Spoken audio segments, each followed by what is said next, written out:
Nokia বেশ সময় নিয়ে এবার লঞ্চ করলো তাদের নতুন একটি স্মার্টফোন নোকিয়া G22 স্মার্টফোনটি 6.6 ইঞ্চি IPS LCD ডিসপ্লে থাকছে এই ফোনটিতে, থাকছে 90Hz রিফ্রেশ রেট এবং HD+ রেজুলেশনের ডিসপ্লে।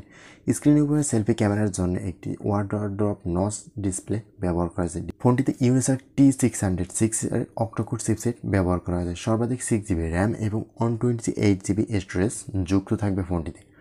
ফোনটি অ্যান্ড্রয়েড 11 অপারেটিং সিস্টেমে রান করবে। এছাড়াও এতে micro SD support, triple rare camera setup, 50 মেগাপিক্সেলের প্রাইমারি ক্যামেরা এবং 2 মেগাপিক্সেলের ডেপথ সেন্সরের একটি ম্যাক্রো ক্যামেরা থাকবে ফোনটিতে এবং একটি 8 মেগাপিক্সেলের ফ্রন্ট ফেসিং ক্যামেরাও ব্যবহার করা হয়েছে। পাওয়ার ব্যাকআপের জন্য এই নোকিয়া স্মার্টফোনটিতে ব্যবহার করেছে 5050 মিলিঅ্যাম্পিয়ারের একটি ব্যাটারি। এই ফোনটি ভারতের মার্কেটে 12,990 টাকায় পাওয়া যাচ্ছে।